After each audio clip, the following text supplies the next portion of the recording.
नमस्कार दोस्तों, मेरा नाम है नीरज भदवार। दोस्तों, महान स्विस मनोवैज्ञानिक कार्ल युंग ने एक बार कहा था कि विचार करना मुश्किल काम है, इसलिए ज्यादातर लोग जज करते हैं। ये कहने में कोई हर्ज नहीं कि सोशल मीडिया के इस दौर में ये बात सबसे ज्यादा सटीक बैठती है।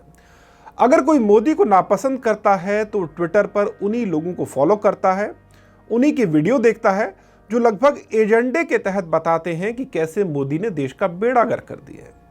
और अगर कोई राइट विंगर है तो वो भी उन्हीं लोगों को सुनता और पढ़ता है जो उसके विचारों को जस्टिफाई कर सके। इस तरह हर आदमी पढ़ते सुनते वक्त जानकारी नहीं बल्कि अपने पूर्वाग्रहों के लिए सबूत इकट्ठा कर रहा होता है। और आमिर खान की फिल्म लाल सिंह चड्ढा को लेकर भी यही हो रहा है। दो चार बातें गिनाई जा रही हैं और ये साबित करने की कोशिश हो रही है कि कैसे आमिर खान हिंदू हेटर हैं, हिंदुओं की भावना का अपमान करते हैं और एक खास एजेंडे के तहत काम कर रहे हैं। दोस्तों, इससे पहले कि आप इस बात पर मुझसे गुस्सा हो या मुझे किसी खास विंग से जुड़े, मैं आपको बता दूं कि मैं अक्सर इस्लामिक कट्टरपंथ पर लिखता रहा हूं। कट्टरपंथ को लेकर होने वाले हल्ले में हमारे बौद्धिक वर्ग की जो सिलेक्टिव अप्रोच है उस पर भी मैंने सवाल उठाए हैं। कश्मीर फाइल जैसी फिल्म का विरोध करने वालों के खिलाफ भी मैंने जमकर लिखा है। इसलिए यहां भी मैं पूरी जिम्मेदारी के साथ ये कह सकता हूं कि लाल सिंह चड्ढा के मामले में आमिर खान के साथ ज्यादती हो रही है। दोस्तों, सबसे बड़ा सवाल यह है, जिस तरह से लोग इसे दिखाने की कोशिश कर रहे हैं कि क्या आमिर खान हिंदू विरोधी हैं, आइए एक एक करके हम उन तमाम सवालों के जवाब देते हैं। आमिर खान की पहली आलोचना इस बात को लेकर हो रही है कि उन्होंने पीके जैसी फिल्म में हिंदू देवी देवताओं का अपमान किया। उसमें हिंदू धर्म की आलोचना क्यों की गई? बाकी धर्मों में क्या बुराइयां नहीं दिखती?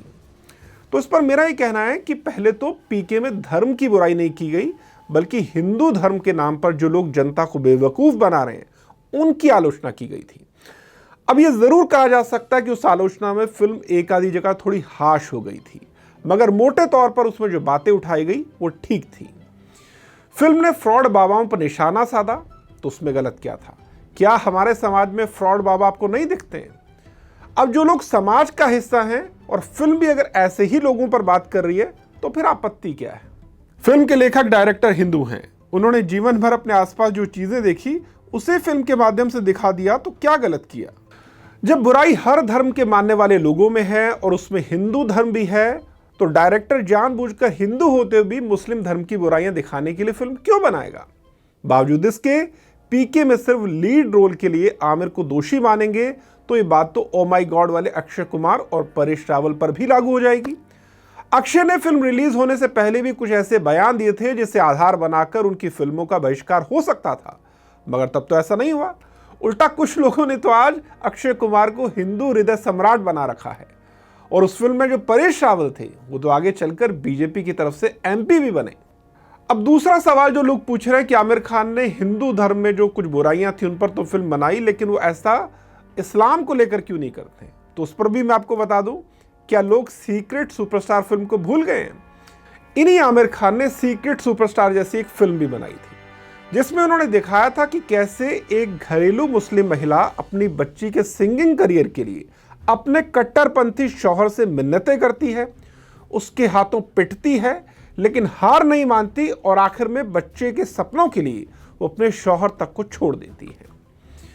पीके के लिए आमिर की आलोचना हुई, पर क्या किसी ने सीक्रेट सुपरस्टार जैसी फिल्म बनाने के लिए, उसे प्रोड्यूस करने के लिए आमिर खान की हिम्मत की तारीफ की?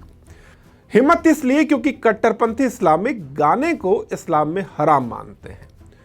दोस्तों, कुरान में सूरह 31 की आयत 6 कहती है कि जो लोग आइडल टेलिंग करते हैं वो गुमराह हैं। यह आइडल टेलिंग का मतलब गाने बजाने से है जो दिल को लुभावने लगते हैं। हदीस की तरफ आए तो हदीस सीधे तौर पर संगीत को हराम चीजों की सूची में डालती है। बावजूद इसके आमिर अपनी फिल्म में अगर ये दिखाते हैं कि बच्ची के सिंगिंग करियर के लिए एक मुस्लिम महिला अपने शौहर को छोड़ देती है, तो इसके लिए हिम्मत चाहिए, और ये हिम्मत आमिर ने दिखाई थी क्योंकि वो खुद इस फिल्म के प्रोड्यूसर थे। उन्होंने अपनी तरफ से पैसे लगाकर ये फिल्म बनाई थी। मगर हम इस फिल्म की बात नहीं करेंगे, इस हिम्मत के लिए उन्हें बधाई नहीं देंगे, लेकिन कुछ लोग हर रोज 8 साल पुरानी फिल्म के कुछ सीन आगे रखकर उन्हें दिन रात कटघरे में खड़ा करेंगे। दोस्तों, हमारे लिए समझना बहुत जरूरी है कि किसी भी धर्म में पाखंडियों की आलोचना को धर्म की आलोचना नहीं मानना चाहिए। अगर हम ऐसी आलोचना को लेकर आक्रामक हो जाएंगे तो ऐसा करके हम पाखंडियों को ही ताकत देंगे। दोस्तों, कोई भी धर्म वक्त के साथ तभी बेहतर होता है जब उसमें अपनी गलतियों पर उंगली उठाने की हिम्मत होती है। मजहब के नाम पर बेवकूफ बना रहे लोगों को कटघरे में खड़ा करने का हौसला होता है, और जिन धर्मों में अपनी आलोचना को लेकर मनाही होती है वो वक्त के साथ और दकियानूसी होते जाते हैं, जैसे कुछ मजहब हो गए हैं। अभी हमें तय करना है कि हमें दकियानूसी बने रहना है या फिर आधुनिक होना है। दूसरी आलोचना आमिर की इस बात के लिए हो रही है कि उन्होंने कुछ साल पहले पत्नी किरण राव का हवाला देकर कहा था कि उन्हें भारत में रहने में डर लगता है। कुछ लोग इस बात पर नाराज हैं कि उन्होंने एक इंटरव्यू में गुजरात दंगों के बाद मोदी की भूमिका की बुराई भी की थी। मैं पूछता हूं कि बुराई की थी तो क्या हो गया? गुजरात दंगों के लिए मोदी की आलोचना तो स्मृति ईरानी ने भी की थी, वो स्मृति ईरानी जो आज मोदी सरकार में मंत्री हैं। उन दंगों का बहाना बनाकर एनडीए से अलग होने वाले नीतीश के साथ बीजेपी ने फिर से सरकार बना ली। उन दंगों के लिए दिन रात मोदी को कोसने वाली महबूबा मुफ्ती की पार्टी के साथ बीजेपी ने कश्मीर में भी सरकार बनाई थी। अब ऐसा कैसे हो सकता है कि बीजेपी के समर्थक नेताओं को तो मोदी की आलोचना के लिए माफ करने को तैयार हैं, लेकिन एक अभिनेता को नहीं, वो अभिनेता जिसका राजनीति से कोई लेना देना भी नहीं। मैं पूछता हूं, सही हो या गलत, क्या एक फिल्म स्टार को राजनीतिक सोच रखने का हक नहीं? वो सोच चाहे कितनी भी पूर्वाग्रहों पर आधारित क्यों ना हो, वो चाहे कितनी भी जल्दबाजी में क्यों ना बनाई गई हो, पर एक समाज के तौर पर हम इतने इनटॉलरेंट कैसे हो सकते हैं कि मुझे तुम्हारी राजनीति पसंद नहीं, इसलिए मैं तुम्हारी फिल्म भी नहीं देखूंगा। ये बिल्कुल वैसी बात हो गई जैसे आप अपने काम में बहुत अच्छे हैं, पूरा ऑफिस आपका लोहा मानता है, आपकी ग्रेडिंग भी शानदार है, लेकिन एक दिन आपका बॉस आपको सिर्फ इसलिए काम से निकाल दे क्योंकि उसे आपकी कोई फेसबुक पोस्ट पसंद नहीं आई। तो बताइए कैसा लगेगा? आप यही कहेंगे ना कि मैंने तो एक फेसबुक पोस्ट लिखी थी, उस पोस्ट का ऑफिस के मेरे काम से, मेरी कमिटमेंट से, मेरी परफॉर्मेंस से कोई लेना देना नहीं था, फिर भी मेरे साथ ऐसा क्यों किया गया? ठीक यही बात आज आमिर खान भी सोच रहे होंगे। उनकी किसी राजनीतिक टिप्पणी का इंटरव्यू में कही बात के लिए उनकी फिल्म का बहिष्कार करना सरासर गलत है। दोस्तों, हमें नहीं भूलना चाहिए कि आमिर मौजूदा पीढ़ी के, एटलीस्ट बॉलीवुड के सबसे सिंसियर एक्टर हैं। अपनी हर फिल्म में वो जी जान झोंक देते हैं। तारे ज़मीं से लेकर दंगल तक और लगान से लेकर 3 इडियट्स तक उन्होंने हमें ऐसी फिल्में दी हैं जिसमें मनोरंजन के साथ साथ एक मैसेज भी था। अब यही आमिर एक दशक की मेहनत के बाद अगर कोई फिल्म ला रहे हैं जिसमें उनके अलावा सैकड़ों और कलाकारों की मेहनत लगी है, तो हमें ये कहकर क्या फिल्म का बहिष्कार करना चाहिए कि मुझे 5 साल पहले के इंटरव्यू में जो आपने बात कही थी वो पसंद नहीं आई, इसलिए भाड़ में जाओ, मुझे नहीं देखनी तुम्हारी फिल्म। दोस्तों, इंटरव्यू में कई बात 2 मिनट की थी, फिल्म में लगी मेहनत हजारों घंटों की है। तो क्या 2 मिनट की बात के लिए किसी के हजारों घंटों की मेहनत का बहिष्कार करना ठीक है? आप खुद अपने आप से पूछिए। इसके अलावा दोस्तों, तीसरी आलोचना आमिर की इस बात के लिए हो रही है कि उन्होंने कश्मीर के मुद्दे पर भारत की आलोचना करने वाले तुर्की के राष्ट्रपति की पत्नी एमीन अर्दोआन से मुलाकात क्यों की। मुझे इस आलोचना में भी कोई खास दम नहीं दिखता। तुर्की के राष्ट्रपति की पत्नी अपने सामाजिक प्रोजेक्ट्स के लिए जानी जाती हैं। उनसे मिलकर आमिर ने उन्हें बताया कि कैसे वो और उनकी बीवी किरण राव वाटर फाउंडेशन के नाम पर प्रोजेक्ट चला रहे हैं, जिसमें भारत के सूखाग्रस्त इलाकों में पानी पहुंचाया जाता है। एमीन अर्दोआन ने भी सामाजिक मुद्दों पर फिल्म बनाने के लिए आमिर खान को बधाई दी थी। दोनों ने क्राफ्ट, भाषा और खानपान पर बात की, कहीं पर कोई राजनीतिक बात नहीं हुई। तो सवाल यह है कि फिर आमिर खान को इस मुलाकात के लिए दोषी क्यों माना गया? और अगर तुर्की के राष्ट्रपति के कश्मीर पर विचारों के लिए उनकी पत्नी से मिलना गलत है, तो नवाज शरीफ के जन्मदिन पर बधाई देने के लिए मोदी का अचानक पाकिस्तान पहुंचना, इसे क्या माना जाए? आमिर तो हमारे दुश्मन के दोस्त से मिले थे, मोदी जी तो सीधे दुश्मन देश के प्रधानमंत्री से मिलने चले गए। आमिर तो फिर भी अभिनेता हैं, मोदी जी तो देश के प्रधानमंत्री हैं। अगर दुश्मनों से शिष्टाचार भेंट करना गलती है, तो आप खुद बताइए कौन ज्यादा बड़ा गुनाहगार है, एक नेता या अभिनेता? मुझसे पूछे तो मैं दोनों में से किसी को गलत नहीं मानता।